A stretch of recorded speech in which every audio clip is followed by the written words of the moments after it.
Bem-vindos ao Da Capa à Contra Capa. Daqui a 3 semanas, no Egito, arranca em Sharm el-Sheikh mais uma conferência sobre alterações climáticas organizada pelas Nações Unidas. É um tema que está sempre em cima da mesa e Portugal bem o sabe, tendo em conta as ondas de calor e os incêndios do último verão. O tema do mês da Ciência e Educação da Fundação Francisco Manuel dos Santos é exatamente a questão das alterações climáticas e esta semana, no Da Capa à Contra Capa, vamos falar das descobertas da ciência e do que temos que fazer para nos adaptar aos efeitos das alterações climáticas. São nossos convidados o geógrafo José Luís Zezer, professor catedrático e vice-presidente do Instituto de Geografia e Ordenamento do Território da Universidade de Lisboa, e também o investigador e climatologista Pedro Matos Soares, investigador principal do Instituto Dom Luís da Universidade de Lisboa e que participa em múltiplos projetos de investigação internacionais sobre alterações climáticas.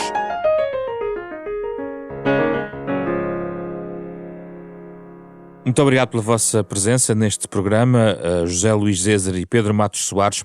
Vamos começar pela ciência. Pedro Matos Soares, até porque tendo em conta o mês de Educação e Ciência da Fundação Francisco Manuel dos Santos, face a um ano, e há um ano muito se discutiu a propósito da Conferência de Glasgow, neste espaço de 12 meses, o que é que a ciência descobriu em relação às alterações climáticas que seja relevante trazer de novo ao conhecimento do público em geral?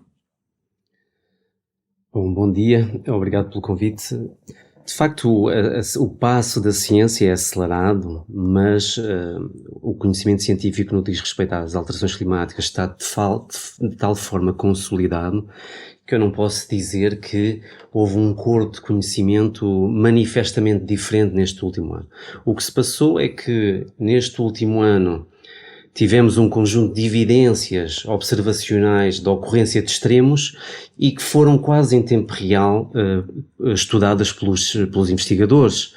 Ou seja, nesta demanda de tentar perceber quão acelerado é esta transformação climática e os extremos climáticos têm ocorrido por todo o mundo e com facetas ímpares e tremendas para a nossa sociedade. Temos muitos exemplos, desde as cheias no Paquistão, às ondas de calor na Índia, na Europa, em África.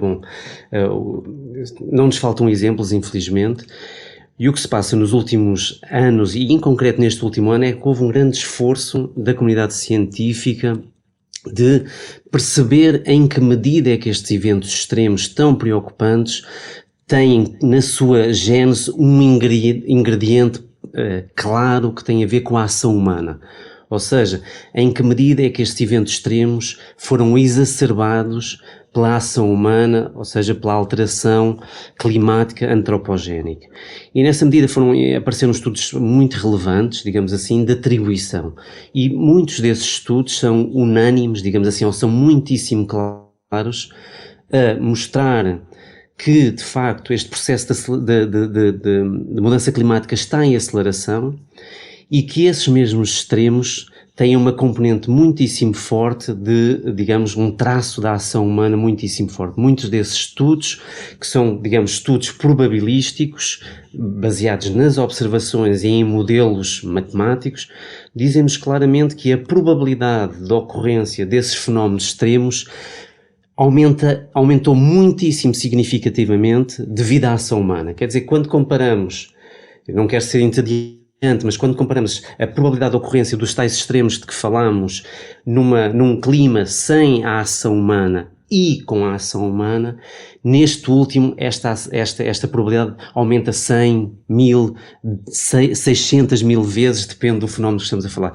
Quer dizer que no ano passado, não sei se lembrarão, tivemos o último relatório do IPCC, que foi muitíssimo forte, baseado em 14 mil artigos, num corpo de conhecimento vastíssimo, em que vimos claramente, mais uma vez, a inexorabilidade deste processo da ação humana no clima. Neste relatório que eu estou a referir, foi colocada uma grande evidência na questão dos extremos, e de lá para cá esta questão de percebermos quão são diferentes estes extremos devido à ação humana, eu diria que é o grande resultado científico e que permite, digamos, comunicar às pessoas que normalmente só se preocupam quando são diretamente atingidas, as pessoas e as sociedades, que de facto os extremos são muitíssimo perniciosos, e que quando olhamos para as projeções, digamos assim, o que aí vem, se não fizermos nada do ponto de vista de mitigação, é um clima muitíssimo diferente e muitíssimo severo para as nossas sociedades. Podemos concluir, Pedro Matos Soares, globalmente, olhando para o globo, que, por exemplo, o fator de temperaturas extremas foi dos fenómenos extremos mais identificados ao longo deste ano 2022? Bom, o que se passa é que nós estamos num processo de aquecimento, não é? Estando num processo de aquecimento que é heterogéneo na superfície terrestre, mas praticamente omnipresente, e nós temos, obviamente, se estamos num processo de aquecimento, temos esses extremos de temperatura que estão a atingir cada vez mais regiões do mundo. Quer dizer que as ondas de calor, nós, em concreto em Portugal, tivemos 3 ondas de calor, que é, digamos, uma situação a que estamos pouco habituados, não é? Porque tivemos estas ondas de calor no contexto de uma seca, que foi muito severa, depois que explotou um conjunto de incêndios muitíssimo severos. Em Portugal temos esta lógica.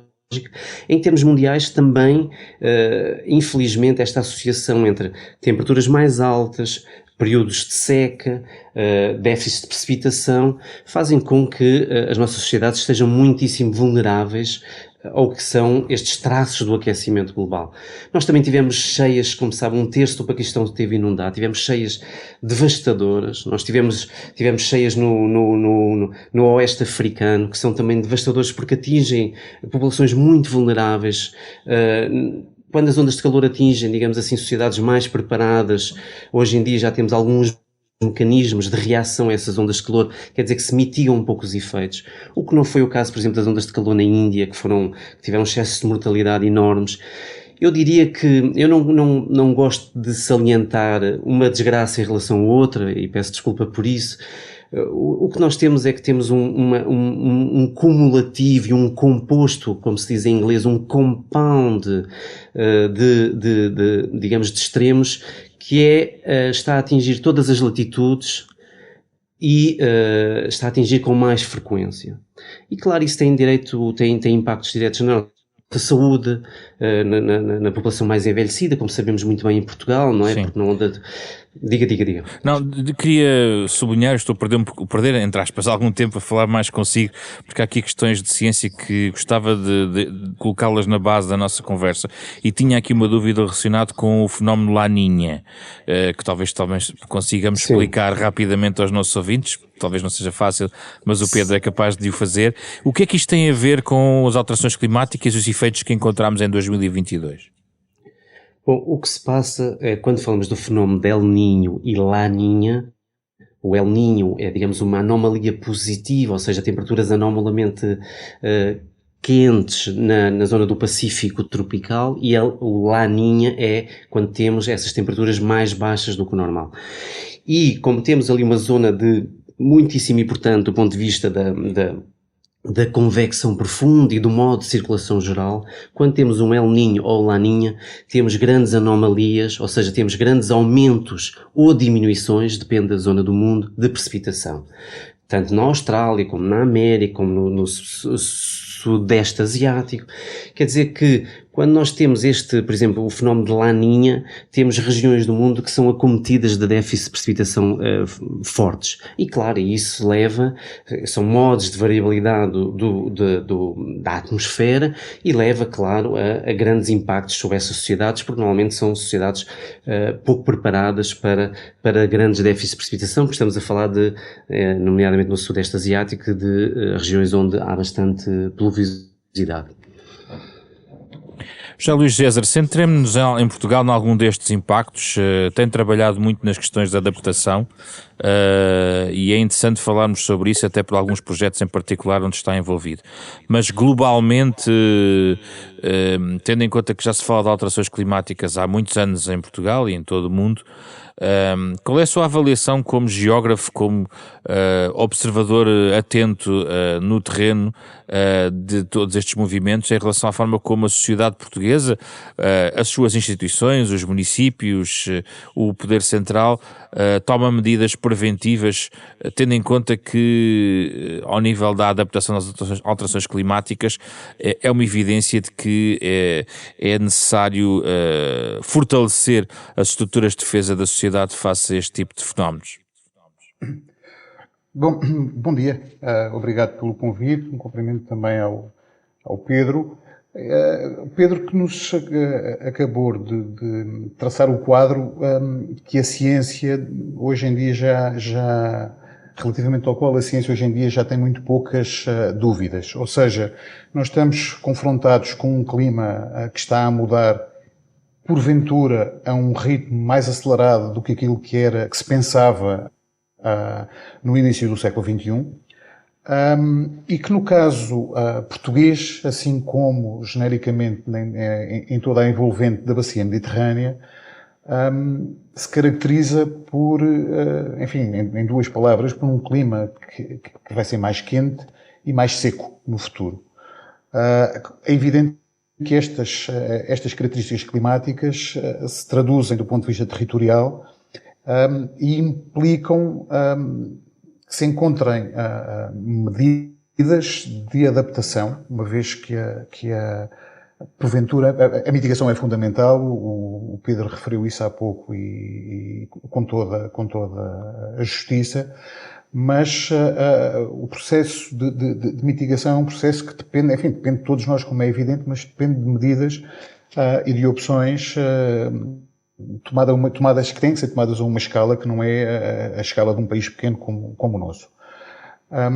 Dito de outra forma, isto significa que a mitigação é fundamental, mas a adaptação vai ser necessária também, até porque há processos que são, cuja inércia e permanência em termos temporais não se compadecem com tempos curtos. Estou a pensar, por exemplo, na questão da subida do nível do mar, que continuaria, que é uma evidência, é algo que se mede com relativa segurança, uma vez que há dados de marégrafos, por exemplo, o marégrafo de Cascais tem dados que fazem registros há mais de 100 anos, portanto, o que significa que temos aqui evidência dessa subida do nível do mar, que vai continuar a subir, ainda que fosse possível, num horizonte temporal curto, fazer toda a transição energética que é necessária para reduzir de forma significativa a emissão de gases com efeito de estufa.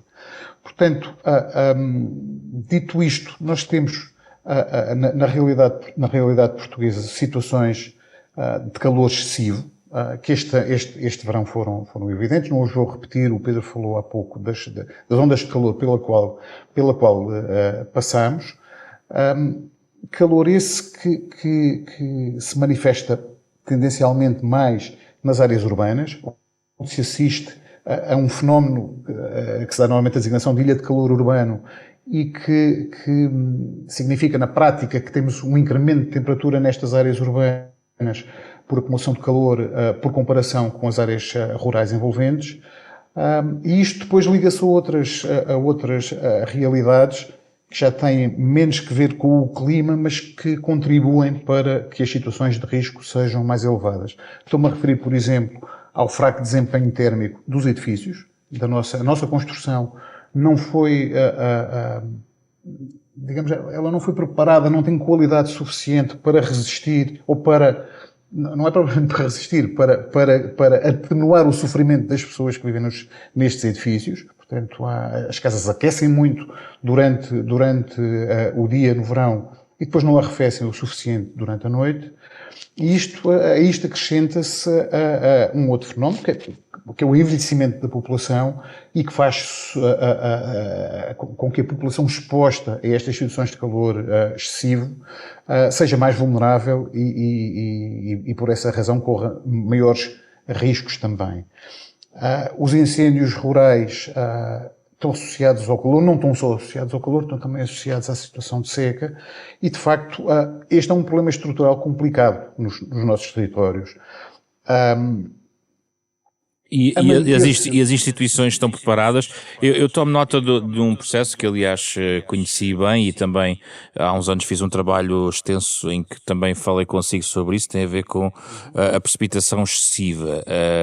Agora, neste momento, finalmente, por exemplo, em Lisboa está em curso a iniciar-se uma obra muito esperada há muito tempo, que é o plano de drenagem, ou seja, a forma da capital se preparar para ciclos climáticos deste género. É este tipo de ações que faltam em Portugal? No caso da precipitação não é só, mas é importante o que se está a fazer na cidade de Lisboa relativamente a este plano de drenagem. Repare, pode parecer que é contraditório, eu há pouco falei num clima mais seco, mas o facto do clima, e isso digamos, a comunidade científica dá-o mais ou menos como adquirido, independentemente, nos cenários mais, noutros cenários menos, mas nós estamos a contar todos com uma redução razoável daquilo que é a precipitação anual média, portanto significa que vai chover em termos anuais menos, o que significa desde logo que nos vamos a habituar a ver mais vezes o Rio Tejo, como vemos agora, por exemplo, em Santarém ou em qualquer outro dos sítios do Ribatejo. Portanto, o tipo de cheia habitual que nos habituou nos grandes rios, como no caso do Tejo, como no caso do Douro, esse tipo de cheias deverão reduzir de frequência, porque a quantidade de chuva necessária para gerar esse tipo de cheia é muito elevada. Portanto, tipicamente essas cheias ocorrem em anos muito chuvosos e eles vão ocorrer com muito menos frequência do que no passado. Agora, isto não invalida que os fenómenos extremos de que há pouco falava o Pedro não se acentuem quer em frequência, quer em magnitude. Ou seja, nós, acima de tudo, no que diz respeito à chuva, no futuro vamos ter menos dias de chuva, vamos ter menos chuva, mas fundamentalmente mais concentrada em menos tempo, em menos dias, ok?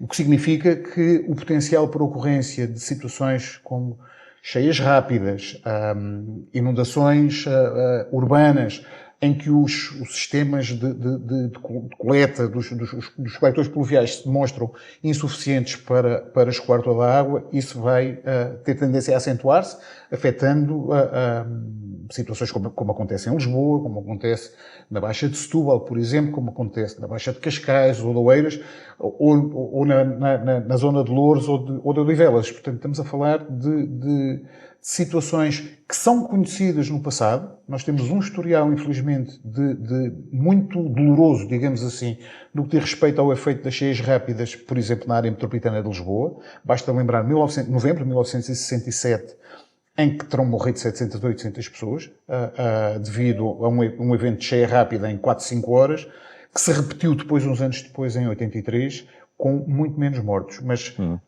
é esse tipo de fenómeno extremo, de facto, que nos deve alertar e que particularmente temos de estar bastante atentos a ele. Quando a gente olha, já agora, relativamente à precipitação, quando olhamos para o nosso histórico relativamente recente, repare que o último ano em Portugal continental, na Madeira nos Açores é um pouco diferente, mas em Portugal continental, o último ano, enfim, em 2009, 2010 choveu alguma coisa, mas o último ano efetivamente bastante chuvoso no continente foi 2000, 2001. Ou seja, foi há mais de 20 anos, o que significa que nós temos toda uma geração, os meus estudantes na universidade integram-se nela, que já nasceram depois disso, o que significa que eles ainda não viram chover realmente a sério neste país. Pedro Matos Soares, gostava de ouvi-lo como cientista, também numa perspectiva um pouco mais social, perceber na sua percepção a forma como a sociedade realmente se mobiliza nesta matéria. Portugal, nos estudos de opinião, tem, enfim, resultados híbridos nesta matéria, é uma preocupação, mas há outras que estão acima nas preocupação da sociedade portuguesa.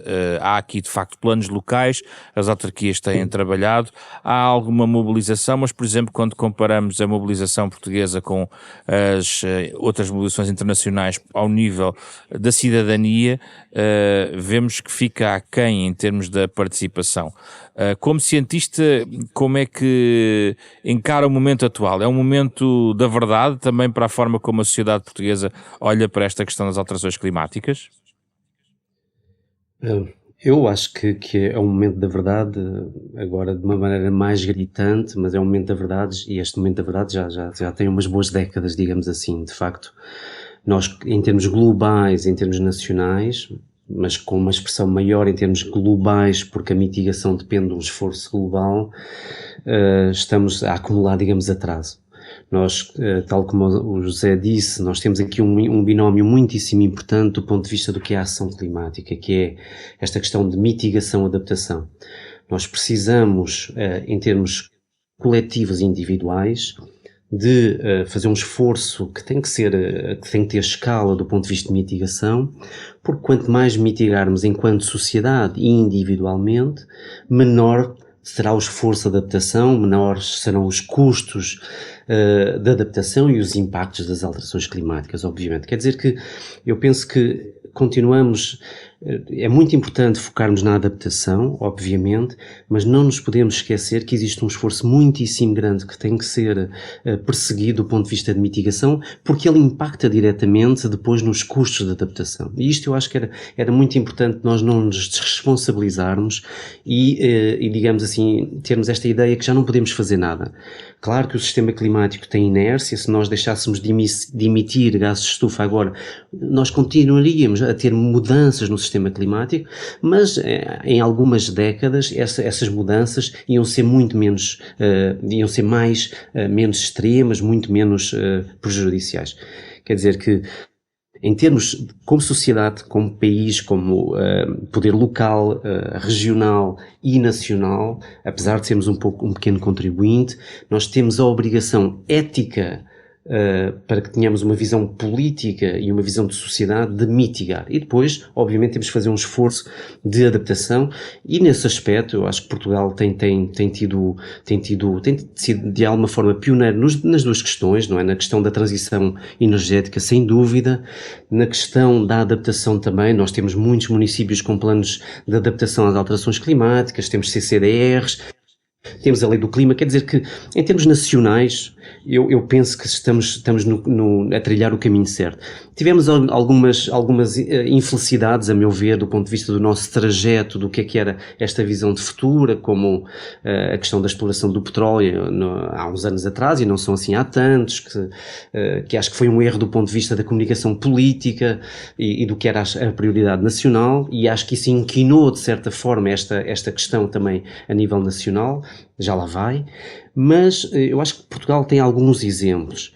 Agora, Portugal, do ponto de vista do que é o associativismo e da mobilização cívica, não é um país de grande tradição, não é? Nós, infelizmente, como sociedade, em Portugal, nós vemos que os movimentos cívicos têm quase sempre uma expressão menor do que noutros países, e isso tem que ver com fenómenos dos portugueses viverem pior, de terem as prioridades mais focadas no que é a sua vida cotidiana. E já agora, como cientista, sente em Portugal tendências que vemos noutros países, enfim, de certa forma preocupantes, relacionadas com a desinformação de base científica? Bom, essa desinformação, mais uma vez, vivemos numa sociedade muito globalizada, não é? E esta nossa sociedade muito globalizada depois torna-nos muitíssimo permeáveis a todas as dinâmicas globais de desinformação e de forçamento de uma ideia pouco criteriosa cientificamente. Eu acho que na base da penetração dessas ideias tem que ver com um grande problema na nossa sociedade, e que não é só português. Nós temos uma grande iliteracia do ponto de vista científico. Repare, se nós observarmos qual é que é a importância dos gadgets, da ciência para os miúdos, para a sociedade como um todo, para o nosso trabalho, para todas as expressões da nossa vida, a ciência está omnipresente. No entanto, a fração de conhecimento que nós detemos sobre essa própria ciência é cada vez menor ou tem sido muito, digamos, descurada. Eu penso que não, digamos, na base desse grande problema de termos grandes correntes de desinformação, que às vezes são muito eficazes, tem que ver com esta nossa ignorância científica que é avassaladora e que a mim me preocupa muito. E preocupa-me muito porquê? Porque isso de facto cerceia o nosso desenvolvimento. E cerceia de uma maneira muitíssimo forte a questão do desenvolvimento sustentável, não é? Porque para que nós encararmos um futuro diferente, nós precisamos ter mais conhecimento, porque temos de ter uma visão mais rica dos sistemas naturais a que o homem pertence. E aí temos uma grande fragilidade, porque temos uma sociedade que tem a capacidade de ter muita informação, mas não tem informação científica. Isso é um grande problema, é um problema de educação. Hoje estamos no tal mês da ciência e educação. Sim. Eu gostaria muito de salientar esta necessidade, e este programa digamos, um contributo para o contrário, é que nós precisamos, para o contrário da ignorância científica, nós precisamos muitíssimo de enriquecer a nossa sociedade, as nossas crianças, os nossos jovens, com informação científica criteriosa, e isso é muito importante porque isso defende o nosso futuro. Não se percebe que, por exemplo, quando nós olhamos para as nossas esferas de decisores políticos, nós quando observamos, nós vemos, sinceramente, desculpem, mas vemos uma grande iliteracia científica. E isto compromete muito a nossa visão, a nossa capacidade de criar uma visão estratégica para a nossa ciência. Eu não estou a defender que os cientistas devam, obviamente, governar, nada disso. Eu só estou a dizer que é pena termos tão pouco apor da ciência, digamos, no que é as valências dos nossos governantes. José Luís César, quando desce ao terreno, digamos assim, e vai falar com autarcas, com agentes locais, por exemplo, no trabalho que desenvolve sobre a adaptação às alterações climáticas em Setúbal, em Palmela, na Arrábida, quando chama a atenção para a tendência para o desaparecimento das praias da Arrábida, quando fala da possibilidade da Baixa de Setúbal ser, no fundo, muito mais inundada, que resposta típica tem dos autarcas, dos agentes locais? Uma real preocupação ou alguma descrença em relação ao cenário que lhe é proposto? Pois, respondendo diretamente à questão, eu penso que as situações são desiguais, ou seja, os municípios não têm todos a mesma preocupação e a mesma atenção relativamente à questão da adaptação às alterações climáticas, mas no essencial, eu penso que nos últimos anos houve um progresso evidente nesta questão e que a preocupação é genuína, hoje por hoje. Há alguns, portanto, os autarcas estão atentos, também se calhar estão um pouco assustados, e isso começa a ser, pode começar a ser também mobilizado, digamos assim, para um processo de adaptação mais eficaz e mais rápido, mais consequente. Há, no entanto, do meu ponto de vista, aqui um problema que acresce àqueles que o Pedro já referiu, que tem que ver com os tempos das coisas, os tempos da adaptação e os tempos dos ciclos políticos, que são muito pouco compatíveis. Esta é que é a questão. Ou seja, apesar de tudo, apesar de nós termos, e temos, claro, evidência de que o clima está numa mudança acelerada, essa mudança acelerada não se compadece e não é compatível com ciclos políticos de 4 anos, não é? E na maior parte dos casos, de facto, os decisores, eu não estou a falar só dos autarcas, porque há muito trabalho de adaptação que é para ser feito a partir de política pública que não tem origem nas autarquias, tem origem mais acima disso, tem origem no poder central. E, de facto, também aí nós temos dificuldades com a questão dos tempos. Se pensamos, por exemplo, na questão do perigo e do risco de incêndio rural, é por demais evidente que é necessário um processo de adaptação extensivo dentro do nosso território, que passa pelo ordenamento florestal, pela gestão de territórios rurais de baixa densidade, que estão depauperados do ponto de vista populacional e que não têm a economia, e essa é uma das razões pelos quais ardem tanto, não é? E as modificações neste território, do ponto de vista da adaptação, vão ter que ser feitas sob o risco de nós podemos vir a ter, digamos, no final do século, o dobro, eventualmente o triplo da área média ardida que temos agora, se não fizermos nada. Porque estes são os dados que quer o clima, quer a análise de risco nos fornecem, e são dados que, em boa verdade, são razoavelmente assustadores e que têm que começar a ser contrariados com um processo que toda a gente sabe, os cientistas sabem, os organizadores, os ordenadores do território sabem e os políticos também já sabem, que são ações que vão ser demoradas, vão implicar consumo de recursos financeiros muito elevados e não vão dar consequências, não vão ter, digamos, resultados imediatos. Digamos que isto que eu estou a referir é tudo o que o político não quer ouvir, porque vão implicar consumo de recursos que não se vão ver de forma imediata e, portanto, compatibilizar isto com o ciclo político implica uma certa coragem desse político. Com certeza. No limite, exatamente, estar a desviar a sua ação e os seus recursos para fazer face a um risco sério que existe na generalidade dos nossos territórios, que se está a acentuar e que se vai acentuar se isto não for feito.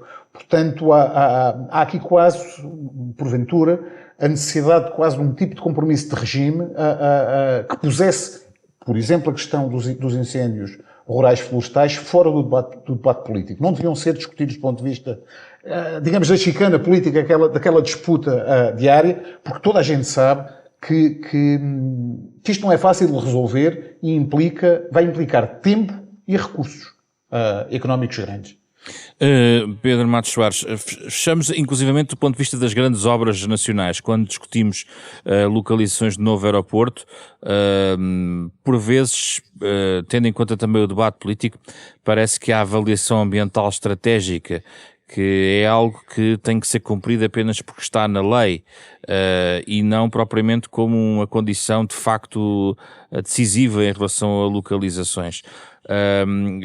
Queria colocar-lhe em relação a esse tópico se é algo que perspectiva que possa mudar através de um momento de volte-face, embora nós já tenhamos tido uma tragédia gigantesca com os incêndios, mas será que precisamos de voltar a aprender lições da pior maneira para mudar? E em segundo lugar, a outra pergunta final tem a ver com a próxima Conferência do Clima de Sharm el-Sheikh.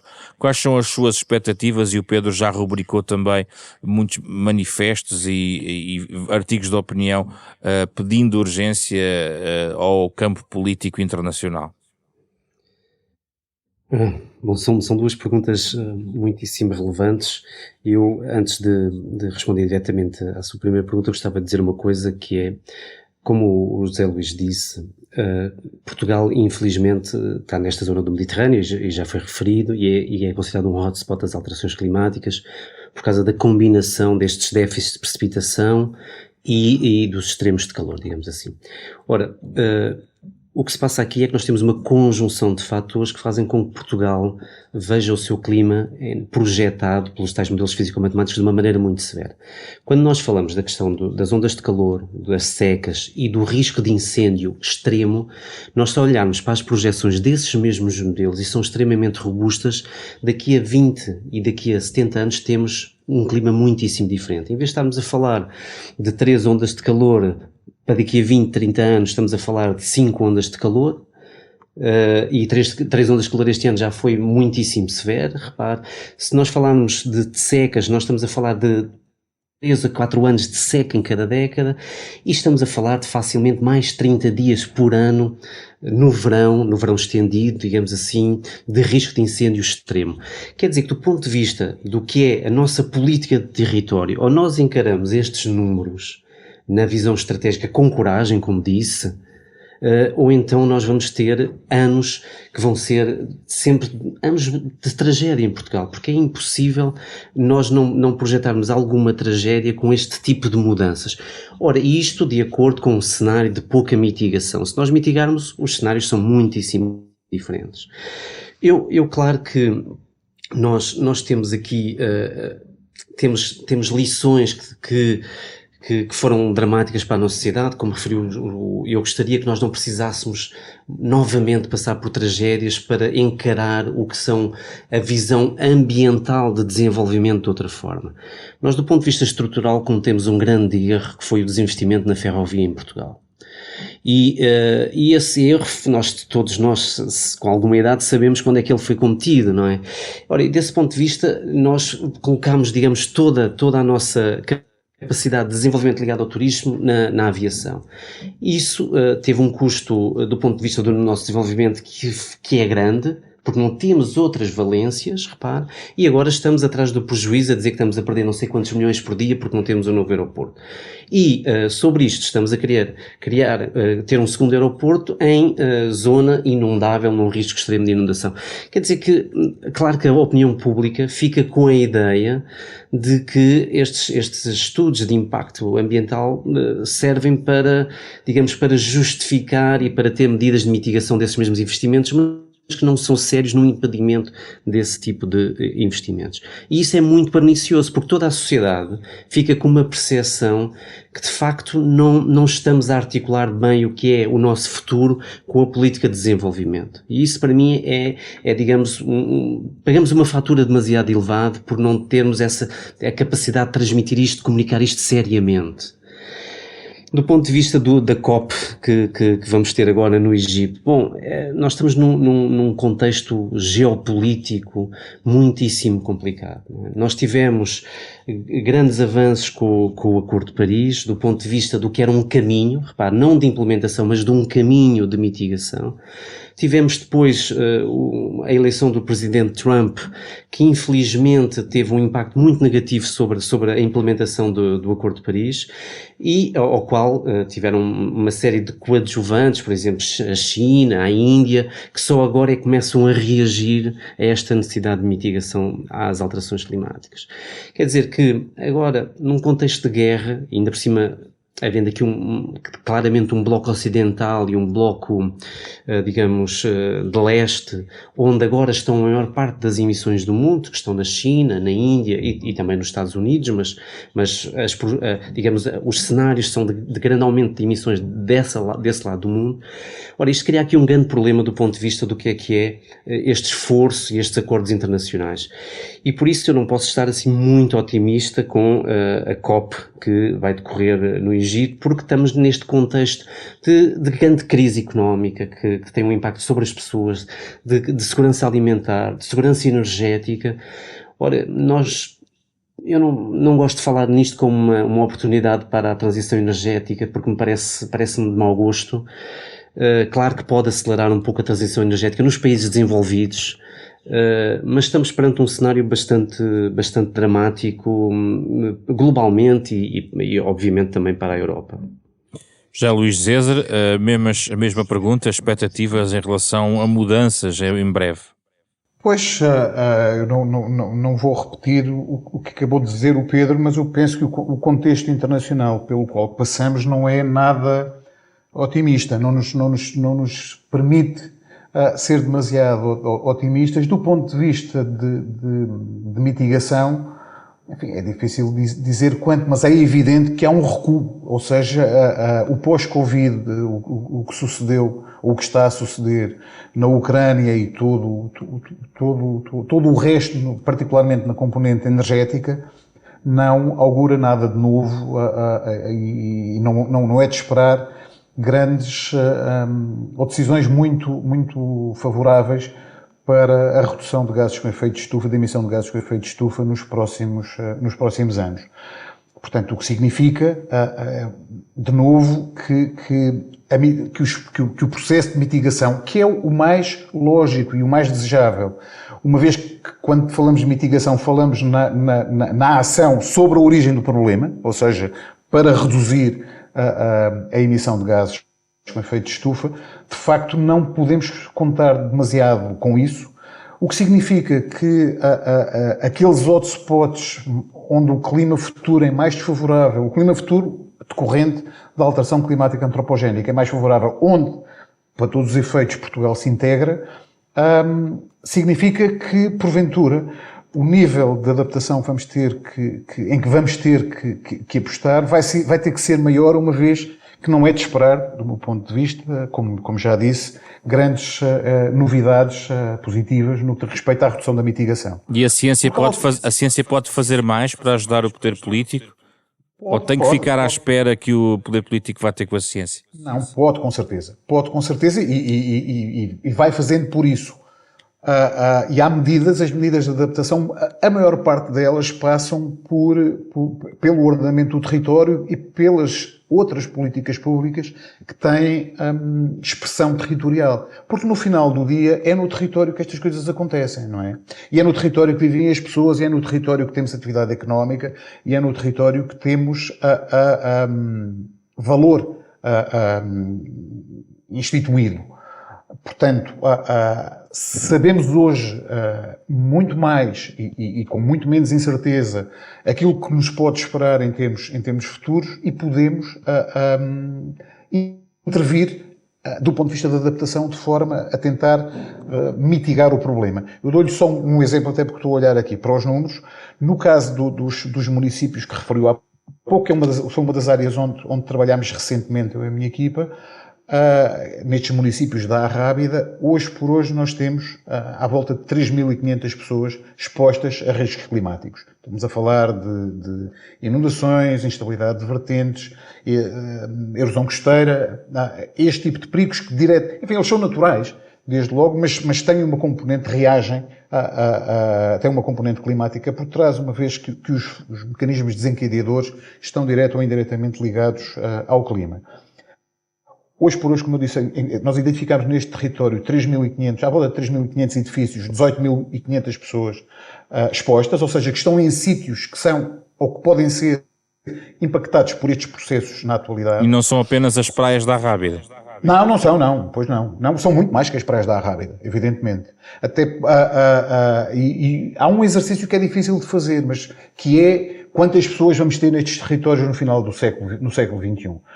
Não entramos por aí, mas podemos fazer um outro exercício que é, e se o clima que nós estamos a projetar para o final do século XXI, os processos perigosos que estamos a projetar para o final do século XXI, se verificassem amanhã, ou seja, se combinassem com a população que temos hoje nestes territórios. E quando fazemos esse exercício, o que verificamos, nos cenários piores, é que os 3.500 edifícios hoje serão 12.500 no final do século XXI, e a população residente que hoje está exposta e que é 18.000 vai duplicar. Portanto, isto sabemos onde, ok? Portanto, o que significa que temos todas as razões para sermos preventivos e para, desde logo, fazer todo o que é possível, nomeadamente do ponto de vista de planeamento municipal, de evitar a ocupação de zonas que são perigosas hoje e que vão ser perigosas a meio do século e ainda mais perigosas no final do século. Portanto, felizmente a nossa ciência hoje já nos permite chegar aí e, felizmente também diria eu, o número de municípios preocupados com a questão e interessados em começar a preparar os territórios hoje para uma população que em alguns casos ainda não nasceu, não é? Mas que vai ter que habitar nestes territórios no final do século, com um clima muito mais desfavorável do que aquele que temos hoje.